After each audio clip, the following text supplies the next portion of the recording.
ಗೌತಮ್ ಬಂದು ಚೆನ್ನಯ್ಯನನ್ನು ನೋಡಿ ರೇಗಿದ್ದ. ಎಲ್ಲಿಗೆ ಹೋಗಿದ್ದೆ ಎಂದು. ಮೂವರನ್ನೋಡಿ ಏನೋ ನಡೆದಿದೆ ಎಂದುಕೊಂಡವರು ತರಕಾರಿ ತರಲು ಎಂದಷ್ಟೇ ಹೇಳಿ ಅಡುಗೆ ಮನೆಗೆ ನಡೆದಿದ್ದರು. ಎದುರಿಗೆ ನಿಂತವನ ಮುಖವನ್ನು ನೋಡುತ್ತಾ ನಿಂತ ಗೌತಮ್ ಬುದ್ಧಿ ಮಾತ್ರ ಸಂದರ್ಭದ ಸೂಕ್ಷ್ಮವನ್ನು ಅವಲೋಕಿಸಿತ್ತು. ಈ ಕ್ಷಣ ಇವನ ಮನದಲ್ಲಿ ಏನಿತ್ತು ಎಂದು ಹೆದರಿ ನಿಂತಿದ್ದವಳ ಕಡೆಗೆ ನೋಡಿದ. ಮತ್ತೇರಿಸುವ ಹಂದವಲ್ಲ, ಆರಾಧಿಸುವ ಸಾತ್ವಿಕ ಚೆಲುವು ಬಳಸಿಯೇ ಡೈನಿಂಗ್ ಟೇಬಲ್ ಕಡೆಗೆ ನಡೆದವನು. ಯಾರೂ ಇಲ್ಲದೆ ಇದ್ದಾಗ ಬರ್ಬೇಡ ಎಂದು ಹೇಳಿದ್ದೆ ತಾನೆ. ಹೆಚ್ಚು ಕಡಿಮೆ ರೇಗಿದಂತೆ ಹೇಳಿ ನಡೆದಿದ್ದ. ಎಲ್ಲರೂ ಈ ಸಮಯದಲ್ಲಿ ಇರುತ್ತಾರೆಂದುಕೊಂಡು ಬಂದೆ. ಅಚಾನಕ್ಕಾಗಿ ಜಾನಿ ಬರುತ್ತದೆ ಎಂದು ಗೊತ್ತಿರ್ಲಿಲ್ಲ. ಅದೇನು ಹುಲಿನ? ನಿನ್ನನ್ನೇನು ಮಾಡುತ್ತದೆ ಎಂದವನು ಅಲ್ಲಿದ್ದ ನೀರನ್ನು ಲೋಟಕ್ಕೆ ಬಗ್ಗಿಸಿ ಕೊಟ್ಟಿದ್ದ. ಗೌತಮ್ ಕಾಳಜಿ ನೋಡಿ ನಿಹಾರ್ ತಲೆ ಕೆಟ್ಟಿತ್ತು. ಕನಿಕರದಿಂದ ಮಾಡ್ತಿರ್ಬೋದು, ಬೇರೆ ರೀತಿ ಯೋಚಿಸಲು ಮನಸ್ಸಾಗದೆ ಹೀಗೆ ಹೇಳಿಕೊಂಡಿದ್ದ. ಸ್ವಲ್ಪ ಸಮಯಕ್ಕೆಲ್ಲ ಮನೆಯವರ ಹಿಂದೆಯೇ ಆದ್ರಿ ಕೂಡ ಬಂದಿದ್ದಳು. ಪಾವನಿಯನ್ನು ಒಮ್ಮೆ ಮಾತನಾಡಿಸಿದ ಗೌತಮ್ ತನ್ನ ರೂಮಿನ ಕಡೆಗೆ ನಡೆದಿದ್ದ. ಆದ್ರಿ ಗೌತಮ್ ಇರುವಷ್ಟು ಸಮಯ ಅವನನ್ನೇ ನೋಡುತ್ತಾ ಕುಳಿತಳು. ನಂತರ ನಿಹಾರ್ ಕಡೆಗೆ ಗಮನ ಕೊಟ್ಟಿದ್ದಳು. ನಿಹಾರ್ಗೆ ಅವಳ ನಡೆಗೆ ಕೋಪ ಬಂದರೂ ತೋರಿಸಿಕೊಳ್ಳದೆ, ಏನು ಇಂದು ತುಂಬಾ ಸ್ಪೆಷಲ್ ಆಗಿ ಕಾಣುತ್ತಿದ್ದೀರಾ ಎಂದಿದ್ದ. ನನ್ನ ಫ್ರೆಂಡ್ ಬರ್ತ್ಡೇ, ಇಲ್ಲಿಂದ ಹೋಗಲು ಜೊತೆಗೆ ಯಾರೂ ಇಲ್ಲ, ನಿಮ್ಮನ್ನು ಕರೆದುಕೊಂಡು ಹೋಗೋಣ ಎಂದು ಬಂದದ್ದು ಎಂದಿದ್ದಳು. 5 ನಿಮಿಷ ರೆಡಿಯಾಗಿ ಬರ್ತೀನಿ ಹೇಳಿ ನಡೆದಿದ್ದ. ಆದ್ರಿ ಚಂದನ ಬಳಿ ಬಂದವಳು, ನೋಡು, ನಾನು ಬರೋವರೆಗೂ ಇಲ್ಲಿಯೇ ಇರು, ನಾನು ಬಂದ ನಂತರ ಇಬ್ಬರು ಜೊತೆಯಾಗಿ ಮನೆಗೆ ಹೋಗೋಣ ಎಂದಿದ್ದಳು. ಕಳೆದ ದಿನ ಆದ್ರಿ ತುಂಬಾ ತಡವಾಗಿ ಬಂದದ್ದು ನೆನಪಿಸಿಕೊಂಡ ಚಂದನ, ಅಕ್ಕ ಬೇಗ ಬಾ, ಬಂದು ಬಿಡು, ಅಷ್ಟೊತ್ತಿನಲ್ಲಿ ಮನೆಗೆ ಹೋದಾಗ ದೊಡ್ಡಮ್ಮನಿಗೆ ಬೇಸರ ಆಗ್ತದೆ ಎಂದಿದ್ದಳು. ನಿನ್ನ ಜೊತೆ ಹೋದರೆ ಅಮ್ಮ ಏನು ಅನ್ನುವುದಿಲ್ಲ ಬಿಡು ಹೇಳುತ್ತಿದ್ದಂತೆ ನಿಹಾರ್ ಬಂದು ನಿಂತಿದ್ದ. ಚಂದಳನನ್ನು ಕರೆದುಕೋ ಎಂದು ಹೇಳ್ಬೇಕೆನಿಸಿದರು ಅಷ್ಟು ಮುಂದುವರೆದಿರುವ ಹುಡುಗ ಹುಡುಗಿಯರ ಎದುರು ಇವಳು ತುಂಬಾ ಡಲ್ ಆಗಿ ಕಾಣುತ್ತಾಳೆ ಎನಿಸಿ ಹೊರಡೋಣ ಎಂದಿದ್ದ. ದಾರಿಯ ನಡುವೆ ಮನಸ್ಸು ತಡೆಯದೆ, ನಿಮ್ಮನ್ನ ಒಂದು ಮಾತು ಕೇಳ್ತೇನೆ ಎಂದಿದ್ದ. ಆದ್ರಿ, ಈ ಬಹುವಚನ ಎಲ್ಲ ಬೇಡ, ಹೋಗಿ ಬಾ ಎಂದು ಫ್ರೆಂಡ್ ರೀತಿ ಮಾತಾಡಿ ಎಂದಿದ್ದಳು. ನನಗೂ ಅದೇ ಇಷ್ಟ. ಏನೂ ಇಲ್ಲ, ನೀನು ಗೌತಮ್ನನ್ನು ಪ್ರೀತಿಸ್ತಾ ಇದ್ದೀಯಾ ಕೇಳಿದ. ಆದ್ರಿ ನಾಚಿಕೆಯಿಂದ ಒಮ್ಮೆ ತಲೆ ತಗ್ಗಿಸಿ ಹೌದು ಎನ್ನುವಂತೆ ತಲೆಯಾಡಿಸಿದಳು. ನಿಹಾರ್ ಮುಖದಲ್ಲಿ ವ್ಯಂಗ್ಯ ನಗು ಮೂಡಿತು. ಆಕಾಶಕ್ಕೆ ಏಣಿ ಹಾಕಲು ನೋಡುತ್ತಿದ್ದಾಳೆ ಮೂರ್ಖ ಹೆಣ್ಣು ಎಂದುಕೊಂಡವನು ಆಲ್ ದ ಬೆಸ್ಟ್ ಎಂದವನು. ಸದ್ಯ ಇವಳು ನನ್ನ ಹಿಂದೆ ಬೀಳಿಲ್ವಲ್ಲ, ಇಂಥ ಹುಡುಗಿಯನ್ನು ಜೀವನ ಪೂರ್ತಿ ಮೇಂಟೈನ್ ಮಾಡುವುದು ಕಷ್ಟ. ಅಲ್ಲದೆ ಮನೆ ಮಕ್ಕಳು ಗಂಡ ಎಂದುಕೊಂಡಿರುವ ಕೆಟಗರಿ ಅಲ್ಲ, ಏನಿದ್ದರೂ ಹೊರಗೆ ತಿರುಗಾಡಲು ಸರಿ ಎನಿಸಿದಾಗ ಅವರ ನೆನಪಿನಲ್ಲಿ ಮೂಡಿ ಬಂದದ್ದು ಅಂದು ಸೀರೆ ಹುಟ್ಟಿದ್ದ ಚಂದನಲ ಮುದ್ದು ಮುಖ. ಒಂದು ಹೆಣ್ಣು ನನ್ನ ಪಕ್ಕ ಇದ್ದರು ಎಲ್ಲೋ ಇಟ್ಟುಕೊಂಡು ನನ್ನ ನೆನಪಿಗೆ ಬಂದು ನಿಲ್ಲುತ್ತಾಳೆ ಎಂದರೆ ನಾನು ಅವಳನ್ನು ತುಂಬಾನೇ ಪ್ರೀತಿಸ್ತಾ ಇದ್ದೇನೆ. ಹೇಗೋ ಅಪ್ಪ ತಾತ ಹೋಗಿ ಮಾತುಕತೆ ಮುಗಿಸಿಕೊಂಡು ಬಂದಿದ್ದಾರೆ ಎಂದಿದ್ದರು. ನನ್ನವಳೆ ನನಗೆ ತಾನೇ ಹೇಳಿಕೊಂಡವನಿಗೆ ತನ್ನ ಮುಂದಿನ ಜೀವನದ ಬಗ್ಗೆ ನೆಮ್ಮದಿ ಎನಿಸಿತು. ಚಂದನ ಅಲ್ಲೇ ಉಳಿದಿದ್ದವಳು ರಾತ್ರಿ ಊಟದ ನಂತರ ಎಲ್ಲರೂ ಕುಳಿತು ನಗು ನಗುತ್ತಾ ಮಾತನಾಡುತ್ತಿದ್ದರು. ಮುಂಬರುವ ಮಗುವಿನ ಬಗ್ಗೆಯೂ ಕೂಡ ಮಾತುಗಳು ಸೇರಿತ್ತು. ಅಂಥದೊಂದು ಕಲ್ಪನೆ ಎಲ್ಲರ ಮನದಲ್ಲೂ ನವಿರಾದ ಭಾವನೆ ಮೂಡಿಸಿತು. ಆಗಾಗ ಗೌತಮ್ ಚಂದನರ ನೋಟಗಳು ಸಂಧಿಸುತ್ತಿದ್ದವು. ಸಮಯ ರಾತ್ರಿ 11 ದಾಟಿದಾಗ ಮಹೇಂದ್ರ ಅವರು, ನಿನ್ನ ಅಕ್ಕ ಬರುವುದು ತಡವಾಗ್ಬೋದು, ಇಲ್ಲೇ ಮಲಗು, ಬಂದ ನಂತರ ಹೊರಡುವೆಯಂತೆ ಎಂದಿದ್ದರು. ಆ ವೇಳೆಗಾಗಲೇ 2 ಬಾರಿ ಕರೆ ಮಾಡಿ ವಿಚಾರಿಸಿಕೊಂಡಿದ್ದ ಪದ್ಮ ಅವರು ಮತ್ತೆ ಇಂದ್ರಾಣಿ ಅವರಿಗೆ ಕರೆ ಮಾಡಿ ತಮ್ಮ ಮಗಳು ಬಂದಿರುವ ಬಗ್ಗೆ ವಿಚಾರಿಸಿದ್ದರು. ಇಂದ್ರಾಣಿ ಅವರು, ನೀವೇನು ಹೆದರ್ಬೇಡಿ, ಚಂದನ ನನ್ನ ರೂಮಿನಲ್ಲಿ ನನ್ನ ಜೊತೆಯೇ ಇರುತ್ತಾಳೆ. ಆದ್ರಿ ಬಂದರೆ ಅವಳನ್ನು ನನ್ನ ಜೊತೆ ಇರಿಸಿಕೊಳ್ತೇನೆ, ಬೆಳಿಗ್ಗೆ ಬರ್ತಾರೆ. ಮಕ್ಕಳನ್ನು ಇಷ್ಟೊತ್ತಿನಲ್ಲಿ ಕಳಿಸಿದರೆ ನಿಮ್ಮ ಮನೆಯವರು ಏನಾದರೂ ಅಂದುಕೊಳ್ಬಹುದು ಎಂದಿದ್ದರು. ಪದ್ಮ, ಹಾಗೇನೂ ಇಲ್ಲ, ಅವರು ಕೆಲಸದ ವಿಷಯವಾಗಿ ಊರಿಗೆ ಹೋಗಿದ್ದಾರೆ. ಅವಳು ಚಂದನ ಜೊತೆ ಅಲ್ಲೇ ಉಳಿದುಕೊಳ್ಳಲಿ, ಬೆಳಿಗ್ಗೆ ನಾನೇ ಬರುತ್ತೇನೆ ಎಂದಿದ್ದರು. ಚಂದನ ಇಂದ್ರಾಣಿ ಅವರ ರೂಮಿನ ಕಡೆಗೆ ಹೋಗುವಾಗ ಗೌತಮ್ ಕೈ ಹಿಡಿದು ತನ್ನ ರೂಮಿನ ಕಡೆಗೆ ಕರೆದುಕೊಂಡು ಹೋಗಲು ನೋಡಿದ. ಆಗಲೇ ರೂಮಿನಿಂದ ಹೊರಗೆ ಬಂದ ಇಂದ್ರಾಣಿ ಅವರು, ನೀನು ಹೋಗಿ ಮಲಗು, ಬಾಟಲಲ್ಲಿ ನೀರು ಖಾಲಿಯಾಗಿದೆ, ತರುತ್ತೇನೆ ಹೇಳಿ ಹೋದಾಗ ಅವಳತ್ತ ಒಮ್ಮೆ ನೋಡಿ ತನ್ನ ರೂಮಿಗೆ ನಡೆದಿದ್ದ. ಪಾರ್ಟಿಯಲ್ಲಿ ಸ್ನೇಹಿತರ ಬಲವಂತ ಹೆಚ್ಚಾದಾಗ ಆದ್ರಿ ನಿಹಾರ್ ಮದ್ಯ ತುಂಬಿದ ಲೋಟಕ್ಕೆ ಕೈ ಹಚ್ಚಿದ್ದರು. ಇಷ್ಟೇ ಸಾಕು ಎಂದುಕೊಂಡೇ ಮನಸ್ಸಿನ ಮೇಲೆ ಹಿಡಿತ ತಪ್ಪುವಷ್ಟು ಅದರ ನಶೆಗೆ ಜಾರಿದ್ದರು. ಸಮಯ ಕಳೆಯಲು ಒಬ್ಬೊಬ್ಬರೇ ಹೊರಡುತ್ತಿದ್ದಂತೆ ನಿಹಾರ್, ನಾವು ಹೊರಡೋಣ ಎನ್ನುತ್ತಾ ಅವಳ ಜೊತೆ ಹೊರಗೆ ಬಂದಿದ್ದ. ಕ್ಯಾಬ್ ಬುಕ್ ಮಾಡ್ಲಾ ಎಂದವಳಿಗೆ. ಬೇಡ, ಗಾಡಿ ಓಡಿಸಬಲ್ಲೆ ಎಂದವನು ಬೈಕ್ ಸ್ಟಾರ್ಟ್ ಮಾಡಿದ. ಆದ್ರಿ ಹತ್ತಿ ಕುಳಿತವಳು, ಅವನ ಸನಿಹಕ್ಕೆ ಮನ ಮತ್ತಷ್ಟು ಬಯಸಿದಾಗ ಬಳಸಿ ತಬ್ಬಿ ಹಿಡಿದಿದ್ದಳು. ನಿಹಾರ್ಗೆ ಇದು ಮೊದಲ ಬಾರಿ ರೋಮಾಂಚನವೆನಿಸಿತು. ಅವಳ ಪರಿಸ್ಥಿತಿಯು ಅದಕ್ಕಿಂತ ಭಿನ್ನವಾಗೇನೂ ಇರಲಿಲ್ಲ. ಮೈಯ ಕನಕನವು ಅವನನ್ನು ಬಯಸುತ್ತಿತ್ತು. ಇಬ್ಬರು ಇರುವ ನಶೆಯ ಮತ್ತಿನೊಂದಿಗೆ ಯೌವನದ ಮತ್ತು ಸೇರಿದಾಗ ಮೈಮರೆತಿದ್ದರು. ಮೊದಲೇ ಬರುವುದು ಮಧ್ಯರಾತ್ರಿ ಆಗುತ್ತದೆ ಎಂದು ತಿಳಿದಿದ್ದ ನಿಹಾರ್ ಮನೆಯ ಡೋರ್ ಲಾಕ್ ಕೀ ಎತ್ತಿಕೊಂಡು ಬಂದಿದ್ದ ಕಾರಣ ಬೀಗ ತೆಗೆದು ಒಳಗೆ ಬಂದಿದ್ದ. ಒಳಗೆ ಬಂದ ಆದ್ರಿ ಅವನತ್ತ ನೋಡುತ್ತಾ ನಿಂತಾಗ ಬಾಗಿಲು ಹಾಕಿದವನು ಅವಳನ್ನು ಬಳಸಿ ತನ್ನ ರೂಮಿನ ಕಡೆಗೆ ಕರೆದುಕೊಂಡು ನಡೆದಿದ್ದ. ಬೆಳಿಗ್ಗೆ ಎಚ್ಚರಗೊಂಡ ಚಂದನ ತನ್ನ ಅಕ್ಕಪಕ್ಕ ನೋಡಿಕೊಂಡು, ಅಯ್ಯೋ, ಅಕ್ಕ ಬಂದಿಲ್ಲ, ಏನಾದರೂ ಒಂದು ವೇಳೆ ನೇರ ಆ ಮನೆಗೆ ಹೋಗಿದ್ದಾಳಾ ಯೋಚಿಸುತ್ತಾ ಹೊರಗೆ ಬಂದಿದ್ದಳು. ತನ್ನ ರೂಮಿನಿಂದ ಹೊರಬಂದ ಗೌತಮ್ಗೆ ತನ್ನ ಮನೆಯಲ್ಲಿ ಅವಳನ್ನಾಗಿ ಮುಂಜಾನೆ ನೋಡಿದಿಷ್ಟವಾಗಿದ್ದು, ಇನ್ನು ಕೆಲವು ತಿಂಗಳುಗಳ ನಂತರ ಎಲ್ಲಾ ಮುಂಜಾನೆಗಳಲ್ಲಿ ನಿನ್ನ ತೋಳಿನಲ್ಲೇ ಇರುತ್ತಾಳೆ ಮನ ಉತ್ತರಿಸಿತು. ಇಬ್ಬರು ಒಂದಿಂಚು ಕದಲದೆ ಹಾಗೆ ನೋಡುತ್ತಾ ನಿಂತಿದ್ದರು. ಮೊದಲು ಎಚ್ಚೆತ್ತ ಚಂದನ ಕಾಫಿ ಮಾಡಿ ಕೊಡ್ತೀನಿ ಎನ್ನುತ್ತಾ ನಡೆದಾಗ ಅವಳ ಕೈ ಹಿಡಿದವನು, ನನಗೆ ಬೇರೇನು ಬೇಕು, ಬ್ರಷ್ ಮಾಡಿದ್ಯಾ ಎನ್ನುತ್ತಲೇ. ಚಂದನಗೆ ಆ ದಿನ ಕೂಡ ಹಲ್ಲು ಉಜ್ಜಿದ್ಯಾ ಎಂದು ಕೇಳಿದ್ದು ಯಾವ ಕಾರಣಕ್ಕೆಂದು ನೆನಪಾಗುತ್ತಲೇ ಅವಳ ಮುಖ ಪೂರ ಕೆಂಪಾಗಿತ್ತು. ನೋಡಿದವನಿಗೆ ಹೆಚ್ಚು ಇಷ್ಟವಾಗಿತ್ತು. ಹೇಳಿದ್ದು ಕೇಳಿಸ್ತಾ ಕೇಳಿದ. ಇಲ್ಲಿ ಬ್ರಷ್ ಇಲ್ಲ ಎಂದವಳು ಇಂದ್ರಾಣಿ ಅವರ ರೂಮಿನ ಕಡೆ ನಡೆದಳು. ನನ್ನ ರೂಮಿನಲ್ಲಿದೆ, ಹೋಗು. ಬೇಡ. ಯಾಕೆ? ನೀವೇ ಹೇಳಿದ್ರಲ್ಲ ರೂಮ್ಗೆ ಬರ್ಬೇಡ ಅಂತ. ಇಂಥದನ್ನೆಲ್ಲ ಚೆನ್ನಾಗಿ ನೆನಪಿಟ್ಟುಕೊಳ್ತೀಯ. ಅದೇ ಯಾರು ಇಲ್ಲದಾಗ ಮನೆಗೆ ಬರ್ಬೇಡ ಅಂದ್ರೆ ಅರ್ಥ ಆಗೋಲ್ಲ ಎಂದಾಗ ಪೂರ ತಲೆ ತಗ್ಗಿಸಿದಳು. ಕಣ್ತುಂಬಿಕೊಂಡವನು, ಹೋಗು ಬ್ರಷ್ ಮಾಡಿ ಬಾ, ನ್ಯೂಸ್ ಪೇಪರ್ ತಕೊಂಡ್ ಬರ್ತೀನಿ ಹೇಳಿ ಮುಂಬಾಗಿಲ ಕಡೆ ನಡೆದಾಗ ಚಂದನ್ ಅವನ ರೂಮಿನ ಒಳಗೆ ನಡೆದಿದ್ದಳು. ಗೌತಮ್ ರೂಮಿನ ಬಳಿ ಬರುವುದಕ್ಕೂ ಚಂದನ ಮುಖವನ್ನು ಟವಲ್ನಲ್ಲಿ ಒತ್ತುತ್ತಾ ಹೊರಗೆ ಬರುವುದಕ್ಕೂ ಒಂದೇ ಆಗಿತ್ತು. ಏನೋ ಹೇಳುವವನಿದ್ದವನು ಮಾಮ ಎಂದ ದನಿಗೆ ತಿರುಗಿ ನೋಡಿದ್ದ. ಪ್ರಕೃತಿಯನ್ನು ನೋಡುತ್ತಲೇ ಅವಳ ಕೆನ್ನೆ ಸವರಿದ್ದ. ಚಂದನ ಅಡುಗೆ ಮನೆಯ ಕಡೆಗೆ ನಡೆದಿದ್ದಳು. ಮಗಳ ಹಿಂದೆ ಬಂದ ರಮೇಶ್ ಗೌತಮ್ನನ್ನು ನೋಡುತ್ತಲೇ, ನಮ್ಮ ರೂಮಿನಲ್ಲಿರುವ ಬಚ್ಚಲ್ನಲ್ಲಿ ನಲ್ಲಿಯ ನೀರು ಬರುತ್ತಿಲ್ಲ, ಕಸ ಕಟ್ಟಿರ್ಬೇಕು, ಕ್ಲೀನ್ ಮಾಡೋಣ ಎಂದರೆ ಅದನ್ನು ತೆಗೆಯಲು ಆಗುತ್ತಿಲ್ಲ, ಇಂದು ಆಫೀಸ್ಗೆ ಬೇಗ ಹೋಗ್ಬೇಕು ಎಂದಿದ್ದ. ಗೌತಮ್, ನನ್ನ ರೂಮ್ನಲ್ಲೇ ಸ್ನಾನ ಮಾಡೋಗು ಹೇಳಿ ತನ್ನ ಲ್ಯಾಪ್ಟಾಪ್ಗಾಗಿ ರೂಮಿಗೆ ನಡೆದಿದ್ದ. ಅಲ್ಲಿಂದ ಸರಿದು ಹೋಗಿದ್ದವಳ ಒಮ್ಮೆ ಹುಡುಕಾಡಿ ರಮೇಶ್ ತನ್ನ ಬಟ್ಟೆ ಹಿಡಿದು ಗೌತಮ್ ವಾಶ್ರೂಮ್ಗೆ ಹೋದವನು ಸ್ನಾನಕ್ಕೆ ಕುಳಿತ. ನಂತರ ತಾನು ಬ್ರಷ್ ತಂದಿಲ್ಲ ಎಂದು ನೆನಪು ಮಾಡಿಕೊಂಡು ಅಲ್ಲೆಲ್ಲ ಕಣ್ಣು ಹಾಡಿಸಿದ. ಸ್ಟ್ಯಾಂಡ್ನಲ್ಲಿ ಇದ್ದದ್ದು ಒಂದೇ ಟೂತ್ ಬ್ರಷ್. ಗೌತಮ್ ಅಲ್ಲಿಂದಲೇ ಕೂಗು ಹಾಕಿದ್ದ, ಏನೋ, ಯಾಕೋ, ಏನಾಯ್ತು? ನಲ್ಲಿಯಲ್ಲಿ ಬೆಳಿಗ್ಗೆ ನೀರು ಬರ್ತಾ ಇತ್ತಲ್ಲ ಎಂದಿದ್ದ. ರಮೇಶ್, ಅದಲ್ಲ ಕಣೋ, ಟೂತ್ ಬ್ರಷ್ ತರುವುದು ಮರೆತು ಬಿಟ್ಟೆ, ಇಲ್ಲಿ ಸ್ಟ್ಯಾಂಡ್ನಲ್ಲಿ ಒಂದೇ ಇರುವುದು, ಅದು ನಿಂದು, ಬೇರೆ ಹೊಸದು ಇದೆಯಾ ಎಂದು ಹುಡುಕಿದರೂ ಒಂದು ಬ್ರಷ್ ಕಾಣಿಸ್ತಾ ಇಲ್ಲ ಎಂದಿದ್ದ. ಗೌತಮ್, ಹುಡುಕಬೇಡ, ಎಕ್ಸ್ಟ್ರಾ ಇಲ್ಲ, ನನ್ನದೊಂದೇ ಬ್ರಷ್ ಇರೋದು, ಇವತ್ತೊಂದಿನ ಹಾಗೆ ಸ್ನಾನ ಮಾಡಿ ಬಾ, ಹಾಗಂತ ನನ್ನ ಬ್ರಷ್ ಉಪಯೋಗಿಸ್ಬೇಡ ಎಂದಿದ್ದ. ರಮೇಶ್, ನೀನೇನು ನನ್ನ ಹೆಂಡತಿನ? ಗಂಡ ಹೆಂಡತಿ ನಡುವೆ ಇಂಥ ಭೇದ ಇರುವುದಿಲ್ಲ ಎಂದುಕೊಂಡು ನಿನ್ನ ಬ್ರಷ್ ಉಪಯೋಗಿಸಲು ಎಂದಾಗ ಗೌತಮ್ಗೆ ತನ್ನ ನಾಲಾಯಕ್ ನೆನಪಾಗಿತ್ತು. ಒಂದು ಕಾಫಿ ತರುವುದಕ್ಕೆ ಇಷ್ಟೊತ್ತು ಬೇಕಾ? ಒಂದು ನಿಮಿಷವಾದರೂ ಕೈಗೆ ಸಿಕ್ಕಿದ್ದರೆ ಆಗುತ್ತಿತ್ತು ಎಂದುಕೊಂಡೇ ಬಾಗಿಲ ಕಡೆಗೆ ನೋಡಿದ್ದ. ಚಂದನ ಕಾಫಿ ಬೆರೆಸಿದ ಲೋಟ ಹಿಡಿದು ಬಂದವಳು ಒಬ್ಬೊಬ್ಬರೇ ಎಲ್ಲಾ ಹಾಲ್ಗೆ ಬಂದು ಸೇರಿದವರನ್ನು ನೋಡಿ ಏನು ಮಾಡುವುದು, ನಾನೇ ಹೋದರೆ ಏನಾದರೂ ಅಂದುಕೊಂಡರೆ ಯೋಚಿಸುತ್ತಾ ನಿಂತಳು. ಮಹೇಂದ್ರ ಅವರ ಕರೆಗೆ ಗೌತಮ್ ಹೊರಗೆ ಬಂದಿದ್ದ. ಹಾಲ್ನಲ್ಲಿ ಕುಳಿತಿದ್ದವರ ಕಡೆಗೆ ನೋಡುತ್ತಾ ಅವರ ನಡುವೆ ಕಾಫಿ ಹಿಡಿದು ನಿಂತವಳ ನೋಡಿ ಏನ್ ಹೇಳ್ಬೇಕೋ ತಿಳಿಯದೆ ಕುಳಿತವನು ಅವಳು ಲೋಟ ಮುಂದೆ ಹಿಡಿದಾಗ ಕೈಗೆ ತೆಗೆದುಕೊಂಡಿದ್ದ. ಮಹೇಂದ್ರ ಅವರು, ಎಲ್ಲರೂ ಒಟ್ಟಿಗೆ ಸೇರಿದೆವಲ್ಲ, ಅದಕ್ಕೆ ನಿನ್ನನ್ನು ಕೂಗಿದ್ದು ಎಂದಿದ್ದರು. ಎಲ್ಲರಿಗೂ ಆದ್ರಿ ನೆನಪಾಗದ ಕಾರಣ ಯಾರು ಅವಳ ವಿಷಯ ತೆಗೆಯಲಿಲ್ಲ.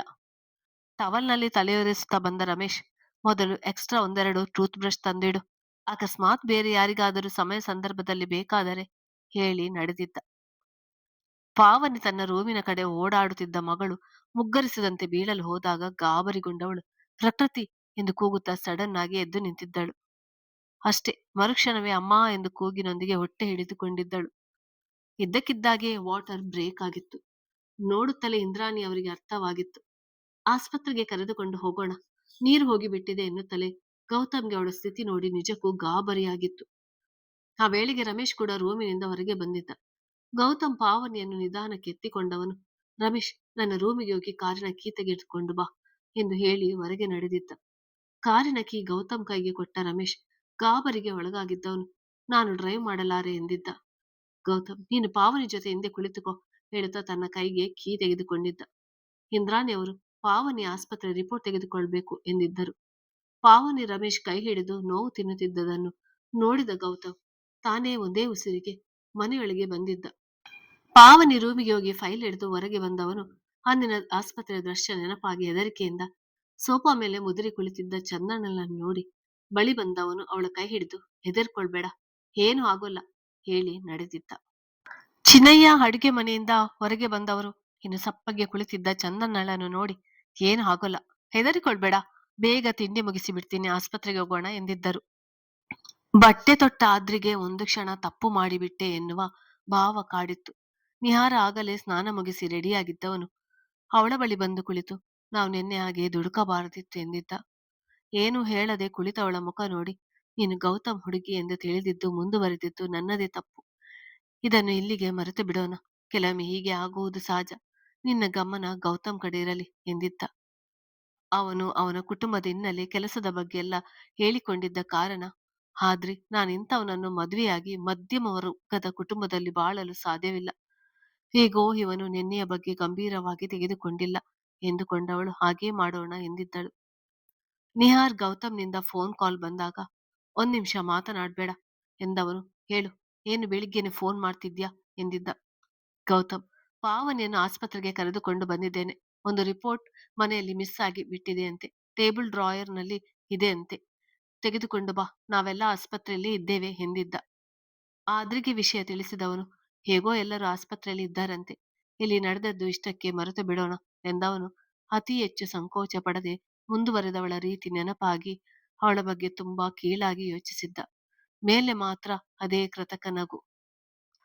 ಯಾರೂ ಇಲ್ಲ ಎನಿಸಿ ನಿರ್ಭಯವಾಗಿ ಮೆಟ್ಟಿಲು ಇಳಿಯುತ್ತಾ ಬರುತ್ತಿದ್ದವರಿಗೆ ಇಂದ್ರಾಣಿ ಅವರ ರೂಮಿಗೆ ಹೋಗುತ್ತಿದ್ದ ಚಂದನ ಎದುರಾಗಿದ್ದಳು.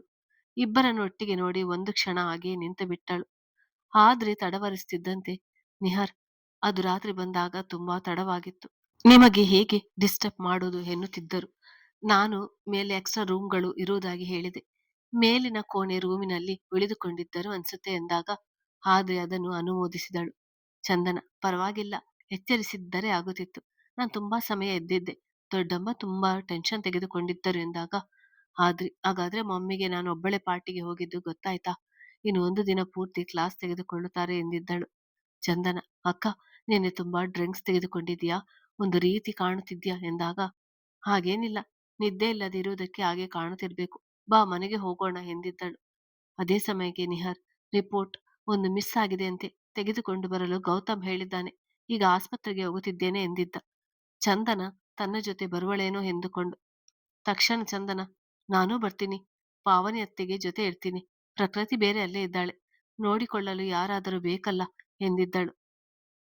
ಅವನ ನಿರೀಕ್ಷೆ ನಿಜ ಆಗಿದ್ದಕ್ಕೆ ಸಂತೋಷಪಟ್ಟವನು, ಮೊದಲ ಬಾರಿ ಚಂದನಳ ಜೊತೆ ಹೊರಗೆ ಹೋಗುತ್ತಿರುವುದು. ಇನ್ನು ಸ್ವಲ್ಪ ಅವಳು ನನ್ನನ್ನು ತಿರುಗಿ ನೋಡುವಂತೆ ರೆಡಿಯಾಗಿದ್ದರೆ ಆಗುತ್ತಿತ್ತು. ಸಾಧಾರಣ ಬಟ್ಟೆ ಹಾಕಿಕೊಂಡಿದ್ದೇನೆ ಎಂದುಕೊಂಡ.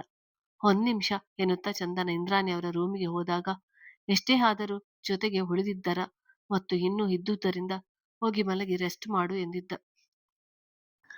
ಆದ್ರೆ ಅವನ ಕೈ ಹಿಡಿದವಳು, ಫ್ರೆಂಡ್ಸ್ ಆಗಿರ್ಬೋದಲ್ವಾ ಕೇಳಿದಳು. ಅವಳ ಕಣ್ಣಿನ ಭಾಷೆ ಓದಿದವನು ಮೊದಲು ತಡವರಿಸಿದಂತೆ ಎನಿಸಿದರು ಅವನು ವಿಚಲಿತನಾದ ಕಾರಣ ಒಪ್ಪಿಗೆ ಎನ್ನುವಂತೆ ಸೂಚನೆ ನೀಡಿ ಕೈ ಬಿಡಿಸಿಕೊಂಡಿದ್ದ. ಅವನ ಗಮನ ಪೂರ್ತಿ ಚಂದನಳ ಕಡೆಗಿತ್ತು. ಆದ್ರೆ ತಾಯಿಯನ್ನು ಎದುರಿಸುವ ಬಗ್ಗೆ ಬೇಕಾದ ಉತ್ತರವನ್ನು ಸಜ್ಜು ಮಾಡಿಕೊಳ್ಳುತ್ತಾ ತನ್ನ ಮನೆ ಕಡೆಗೆ ನಡೆದಿದ್ದಳು. ಹೊರಟವರನ್ನು ನೋಡಿದ ಚೆನ್ನಯ್ಯ, ಚಂದನ ಅವನ ಜೊತೆ ಹೋಗುವುದು ಸರಿ ಕಾಣದಿದ್ದರು ಇಂಥ ಸಮಯದಲ್ಲಿ ಹಾಗೆಲ್ಲ ಯೋಚಿಸಬಾರದು ಎಂದುಕೊಂಡು ಗೌತಮ್ ಸ್ವತಃ ಅವನೇ ಫೋನ್ ಮಾಡಿ ಕರೆದಿರುವ ಕಾರಣ ಸುಮ್ಮನೆ ಆಗಿದ್ದರು. ಮೊದಲ ಬಾರಿ ಚಂದನ ಜೊತೆಗೆ ಹೀಗೆ ಒಂಟಿಯಾಗಿ ಕಾರಿನಲ್ಲಿ ಹೋಗುತ್ತಿರುವುದು ಎಂದುಕೊಂಡವನು ರಾತ್ರಿ ನಡೆದ ಘಟನೆಯನ್ನು ಸಂಪೂರ್ಣವಾಗಿ ಮರೆಯಲು ಪ್ರಯತ್ನಿಸುತ್ತಾ ಪೂರ್ತಿ ಗಮನ ಚಂದನನ ಕಡೆ ನೋಡಿ, ಕಾರು ನಿಧಾನಗತಿಯಲ್ಲಿ ನಡೆಸುತ್ತಾ ಅವಳ ಓದು ಹೇಗೆ ನಡೆಯುತ್ತಿದೆ, ಕಾಲೇಜ್, ಮನೆ ಕಡೆ, ಮನೆಯವರ ಬಗ್ಗೆ ಎಲ್ಲ ವಿಚಾರಣೆಗೆ ಇಳಿದಿದ್ದ. ಅಂತ ಸಮಯದಲ್ಲಿ ಉತ್ತರಿಸುವ ಮನಸ್ಸಿಲ್ಲದಿದ್ದರೂ ಚಂದನ ಅವನು ಕೇಳುತ್ತಿದ್ದ ಪ್ರಶ್ನೆಗಳಿಗೆ ಚುಟುಕಾಗಿ ಉತ್ತರ ನೀಡುತ್ತಿದ್ದಳು. ನಿಹಾರ್, ಏನಿದು ಇಷ್ಟು ಕಡಿಮೆ ಮಾತನಾಡುತ್ತಾಳೆ, ಹಾಗೆ ಇವಳ ಸ್ಥಾನದಲ್ಲಿ ಬೇರೆ ಯಾರಾದರೂ ಇದ್ದಿದ್ದರೆ ನನ್ನ ಆದ್ರಿ ಬಗ್ಗೆ ಅನುಮಾನ ಪಡುತ್ತಿದ್ದರು ಎಂದುಕೊಂಡವನು ತನ್ನ ತಂದೆಯಿಂದ ಬಂದ ಕರೆ ಸ್ವೀಕರಿಸಿ ಮಾತನಾಡುತ್ತಿದ್ದ. ಆತ. ಮುಂದಿನ ವಾರ ಇರುವ ಊರ ಹಬ್ಬಕ್ಕೆ ನಿನ್ನ ಅತ್ತೆ ಮಾವನನ್ನು ಕರೆಯೋಣ ಎಂದುಕೊಂಡಿದ್ದೇವೆ. ಏನು ಹೇಳ್ತೀಯಾ ಎಂದಾಗ, ಹೇಳಲು ಏನೂ ಇಲ್ಲ. ನಿರ್ಧರಿಸಿ ಆಗಿದೆಯಲ್ಲ. ಹಬ್ಬಕ್ಕೆ ಕರೆದು ಚೆನ್ನಾಗಿ ನೋಡಿಕೊಳ್ಳಿ. ನಾನು ಈ ಶನಿವಾರ ಬರುತ್ತೇನೆ. ನನ್ನನ್ನು ಒಮ್ಮೆ ಅವರು ನೋಡಿ ಬಿಡಲಿ ಎಂದಿದ್ದ. ನಂತರ ಅಪರಿಚಿತಳಂತೆ ಕುಳಿತವಳ ನೋಡಿ, ಆದ್ರಿ ಎಷ್ಟು ಚೆನ್ನಾಗಿ ನಗುನಗುತ್ತಾ ಮಾತನಾಡುತ್ತಾಳೆ. ಇವಳು ನನ್ನ ಒಳ್ಳೆ ಆಗುಂತಕನನ್ನು ನೋಡಿದಂತೆ ನೋಡುತ್ತಾಳೆ. ಈ ಬಾರಿ ಹಬ್ಬಕ್ಕೆ ಊರಿಗೆ ಹೋಗಿ ಬಂದ ಮೇಲೆ ಇವಳಿಗೆ ಹಾಗೆ ಗೌತಮ್ ಅವನ ಮನೆಯವರಿಗೆಲ್ಲ ನನ್ನ ಚಂದನ ಮದುವೆ ನಿಶ್ಚಯ ಆಗಿರುವ ವಿಷಯ ತಿಳಿಸಿ ಬಿಡಬೇಕು. ಗೌತಮ್ ಇವಳ ಮೇಲೆ ರೇಗಾಡುವುದು ತಪ್ಪುತ್ತದೆ. ಅಲ್ಲದೆ ನಾನು ಕೂಡ ಮುಂದೆ ಸಲುಗೆಯಿಂದ ನಡೆದುಕೊಳ್ಳಲು ಅನುಕೂಲವಾಗುತ್ತದೆ. ಯೋಚಿಸುತ್ತಲೇ ಮೊದಲೇ ವಿಳಾಸ ತಿಳಿದಿದ್ದ ಕಾರಣ ಆಸ್ಪತ್ರೆಯ ಮುಂದೆ ಕಾರು ತಂದು ನಿಲ್ಲಿಸಿದ. ಗೌತಮ್ ಕರೆ ಮಾಡಿ ತಿಳಿಸಿದ್ದರಿಂದ ಸೆಕೆಂಡ್ ಫ್ಲೋರ್ ಕಡೆಗೆ ನಡೆದಿದ್ದರು. ಲೇಬರ್ ಹಾರ್ಡ್ನ ಹೊರಗೆ ನಿಂತಿದ್ದ ಗೌತಮ್ ಬರುತ್ತಿದ್ದ ಚಂದನನನ್ನು ನೋಡಿ, ಇವಳ್ಯಾಕೆ ಬರುವುದಕ್ಕೆ ಹೋದಳು? ಅಂದು ಬೇರೆಯವರನ್ನು ನೋಡಿ ಅಷ್ಟು ನರ್ವಸ್ ಆಗಿದ್ದಳು. ಇನ್ನು ಪಾವನಿ ಅವಳಿಗೆ ತುಂಬಾ ಆತ್ಮೀಯಳು ಎಂದುಕೊಂಡೆ. ಅವಳು ಬಂದಿದ್ದು ಇಷ್ಟವಿಲ್ಲ ಎನ್ನುವಂತೆ ಮುಖ ಮಾಡಿದ್ದ. ಚಂದನ ಅವನ ಮುಖದಲ್ಲಿದ್ದ ಕೋಪ ಗಮನಿಸಿ ನೇರ ಇಂದ್ರಾಣಿ ಅವರ ಪಕ್ಕ ನಿಂತವಳು. ಅತ್ತಿಗೆ ಹೇಗಿದ್ದಾರೆ ಎಂದಿದ್ದಳು. ಡಾಕ್ಟರ್ ಈಗ ತಾನೇ ಬಂದರು. ಸಿಸರಿನ್ ಮಾಡ್ತಾ ಇದ್ದಾರೆ. ತಾಯಿ ಮಗು ಕ್ಷೇಮವಾಗಿದ್ದರೆ ಸಾಕು ಎಂದಿದ್ದರು. ಡಾಕ್ಟರ್ ಬರುವವರೆಗೂ ಹೆರಿಗೆ ನೋವು ತಿನ್ನುತ್ತಿದ್ದ ಪಾವನಿಯನ್ನು ಕಣ್ಣಾರೆ ನೋಡಿದ ಗೌತಮ್ ಕಣ್ಣುಗಳು ತುಂಬಿತ್ತು. ಇಂದ್ರಾಣಿ ಅವರ ಕಡೆ ಹರಿದಿತ್ತು ಅವನ ನೋಟ. ಯಾರ ಆಸರೆಯೂ ಇಲ್ಲದೆ ಒಂಟಿಯಾಗಿದ್ದ ಇವರು ಎಷ್ಟು ನೋವು ತಿಂದಿರಬಹುದು. ಜೀವದ ಜೊತೆ ಹೋರಾಡಿ ಜನ್ಮ ನೀಡಿದ್ದಾರೆ. ಅಂತವರ ಜೊತೆ ನನ್ನ ಈಗಿನ ನಡೆ ಖಂಡಿತ ತಪ್ಪು. ಮನ ಉಗ್ಗರಿಸಿತು. ನಿಹಾರ್ ಇಂದು ತಾನು ಕೆಲಸಕ್ಕೆ ಹೋಗಲೇಬೇಕಾಗಿದ್ದ ಕಾರಣ ಗೌತಮ್ಗೆ ಸಂಜೆ ಬರುತ್ತೇನೆಂದು ತನ್ನ ಕೆಲಸದ ಒತ್ತಡ ತಿಳಿಸಿ ನಡೆದಿದ್ದ.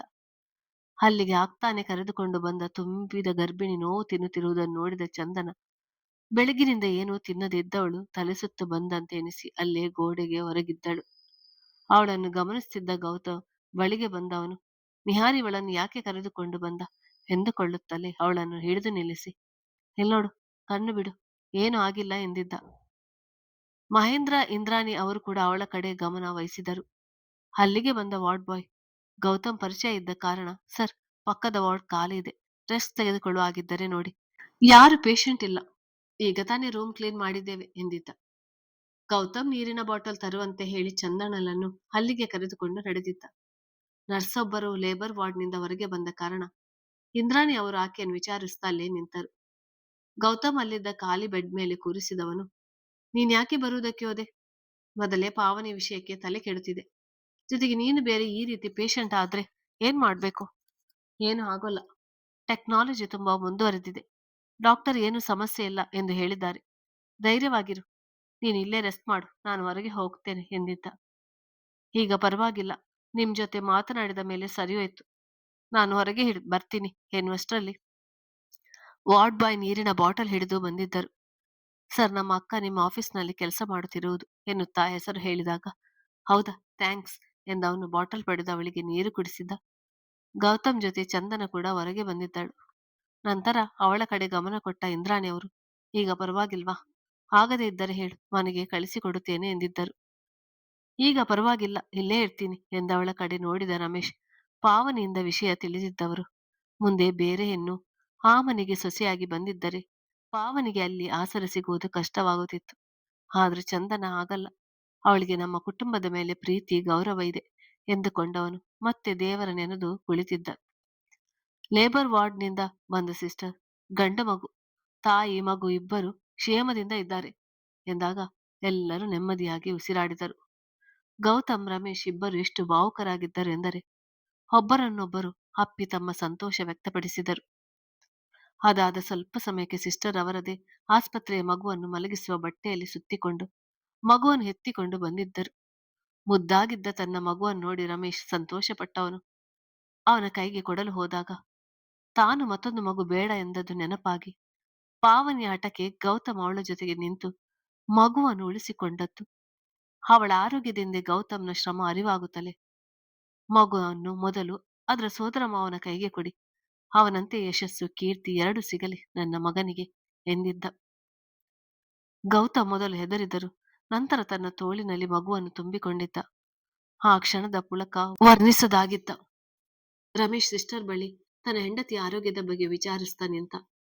ಇಂದ್ರಾಣಿ ಅವರು, ನಾನು ನೋಡ್ಬಹುದೇ? ಅವಳ ತಾಯಿ ಎಂದವರು ಲೇಬರ್ ವಾರ್ಡಿನ ಒಳಗೆ ನಡೆದಿದ್ದರು. ಮಹೇಂದ್ರ ಅವರು ಕರೆ ಮಾಡಿ ಪದ್ಮ ಚಿನ್ನಯ್ಯ ಅವರಿಗೆ ವಿಷಯ ತಿಳಿಸಿದರು. ಗೌತಮ್ ಪಕ್ಕ ಬಂದು ನಿಂತ ಚಂದನನ ಹೆದರಿಕೊಳ್ಳುತ್ತಲೇ ಮಗುವಿನ ಮೃದುತ್ವಚೆಯ ಕಣ್ಣಲ್ಲಿ ಅನುಭವಿಸುತ್ತಾ ಕೈಯನ್ನು ಸವರಿದಳು. ಗೌತಮ್ ಮೆಲ್ಲಗೆ ನಾಲಾಯಕ್ ಎಂದಿದ್ದ.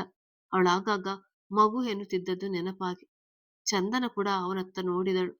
ಇಬ್ಬರ ನೋಟವು ಕ್ಷಣ ಕಾಲ ಬೆರೆತಿತ್ತು. ಮಾತುಗಳ ಅವಶ್ಯಕತೆ ಇರಲಿಲ್ಲ. ಮನಸ್ಸು ತೆರೆದಿಟ್ಟಿತ್ತು. ಸಮಯ ಕಳೆಯುತ್ತಲೇ ಪಾವನಿಯನ್ನು ಸ್ಪೆಷಲ್ ವಾರ್ಡ್ಗೆ ಶಿಫ್ಟ್ ಮಾಡಲಾಗಿತ್ತು. ಪಾವನಿ ತನ್ನ ಮಗುವಿನ ಮುಖ ನೋಡಿ ತನ್ನೆಲ್ಲ ನೋವು ಮರೆತಿದ್ದಳು.